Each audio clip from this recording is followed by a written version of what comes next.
Morning ശുഭദിനം. രാവിലെ big ബോസിലെ കാഴ്ചകൾ മോർണിംഗ് ടാസ്ക് ആണ്. 10 മണിയായിട്ടും അവിടെ ബ്രേക്ക്ഫാസ്റ്റ് ഒന്നും റെഡിയായിട്ടില്ല. ദോശ ഉണ്ടാക്കുന്നതിനെ ചൊല്ലി ക്യാമറ കണ്ണ് കിച്ചണിലേക്കാണ്. അനീഷ് അവിടെ നിൽക്കുന്നു, അവിടെ ആണല്ലോ ക്യാമറ കണ്ണ്. അവിടെ അടിപിടിയൊക്കെയാണ്.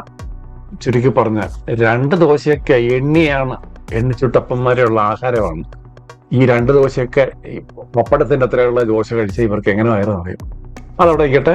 ബിഗ് ബോസ് രാവിലെ മോർണിംഗ് ടാസ്ക്, അതായത് റൗണ്ടിലെ കൺസ്റ്റൻസിനെ എല്ലാം കൂടെ ഒരു റൗണ്ടിൽ നിർത്തിയിട്ട് ബാഡ്ജ് വെച്ചിട്ട് ഇങ്ങനെ വിസിലടിക്കുമ്പോൾ ചാടി എടുക്കുക. ശരിക്കും പറഞ്ഞ ഒരു നെഹ്റു ട്രോഫിക്ക്, ഞങ്ങൾ ആലപ്പുഴക്കാർക്ക് നെഹ്റു ട്രോഫിയാണ്. ഈ വള്ളം കുത്തിപ്പായൂര് എന്ന് പറഞ്ഞ ഒരു ആര്യനൊക്കെ ഇങ്ങനെ ആദ്യമേ ഡൈവിൽ നിൽക്കുമായിരുന്നു.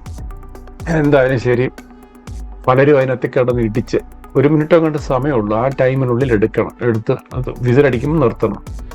അങ്ങനെ രാവിലെ ഒരു ഗുസ്തി മത്സരം അവിടെ നടന്നെന്ന് വേണം പറയാൻ. അതിനകത്തില് ഇത് കിട്ടിയവരെന്ന് പറഞ്ഞാൽ ആര്യന്, ഷാനവാസ്, ജിസേൽ. ഇവർ പിന്നെ അതിനുശേഷം ഇവരെ ലിവിംഗ് റൂമിലേക്ക് വിളിപ്പിച്ചിട്ട് ഇരുത്തിയതിന് ശേഷം ബിഗ് ബോസ് പറയുകയാണ്, ഈ ആര്യനും പിന്നെ ഓൾറെഡി ഉണ്ട്, ബാഡ്ജ് ഉണ്ട്.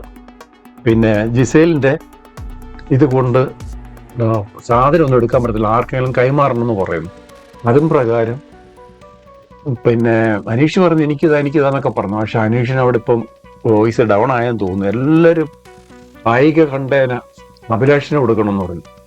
അഭിലാഷ് കൊടുത്തു. പക്ഷെ അഭിലാഷ് ഒരു നല്ല കണ്ടസ്റ്റൻ്റായി മാറുകയാണ്.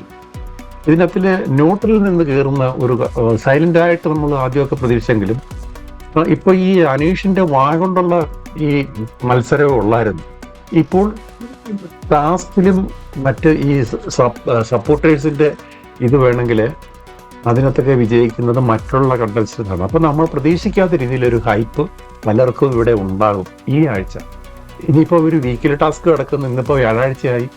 അപ്പോൾ പിന്നെ മറ്റ് ടാസ്കുകൾ, മിഡ് വീക്ക് ടാസ്ക് 2 കഴിഞ്ഞു. അപ്പൊ അങ്ങനെയൊക്കെയാണ് ഈ ആഴ്ചത്തെ ഇത്. അന്നേരം ഈ ഓൾറെഡി ആര്യൻ്റെ കയ്യിൽ ബാഡ്ജ് ഉണ്ട്. പിന്നെ ഷാനവാസിനും അഭിലാഷിനും കൺഗ്രാറ്റ്സ് പറഞ്ഞു. അതുപോലെ നെവിന്റെയും ആദില നൂറയുടെയും ഈ സാധനങ്ങളെല്ലാം തിരിച്ചു വെക്കണം. ബാഡ്ജ് ഉള്ളവർക്ക് മാത്രമേ അതിനകത്തിൽ അവരുടെ ബിലോങ്ങിങ്സ് യൂസ് ചെയ്യാൻ പറ്റത്തുള്ളൂ. അപ്പൊ അവര് സാധനങ്ങളെല്ലാം തിരിച്ചു വെക്കാൻ പറഞ്ഞിരിക്കുകയാണ്. അപ്പോൾ അതാണ് രാവിലത്തെ മോർണിംഗ് ടാസ്ക്. എന്നാലും നമുക്ക് അടുക്കളയിലേക്ക് അലപില്ല. ഈ ഒരാഴ്ചക്ക് മുമ്പേ, കഴിഞ്ഞ വീക്കെൻഡ് വരെ ക്യാമറ മറ്റ് പിന്നെ അനീഷ് നിരുന്ന ഡ്രോയിങ് റൂമിലാണെങ്കിൽ ഇപ്പോൾ അത് കിച്ചണിലേക്ക് ക്യാമറ ഫോക്കസ് ചെയ്യുന്ന അക്കാര്യം ഈ പിന്നെ ടാസ്ക് അല്ലാത്ത സമയത്ത് ഒരു ഉണർവ് അല്ലെങ്കിൽ ഒരു വഴക്ക് കാണികൾക്കൊക്കെ കാണാൻ വേണ്ടി ക്യാമറ ഫോക്കസ് ചെയ്യുന്ന അടുക്കള തന്നെയാണ്. അടുക്കളയിൽ എന്ത് പറഞ്ഞാലും പ്രശ്നം. അവിടെ മനഃപൂർവ്വം ഇപ്പോൾ അനീഷിനെ പ്രൊവോക്ക് ചെയ്യുന്ന രീതിയും കാണുന്നുണ്ട്. എന്തായാലും ശരി, നമുക്ക് അടുത്ത അപ്ഡേറ്റിൽ കാണാം. നന്ദി, നമസ്കാരം.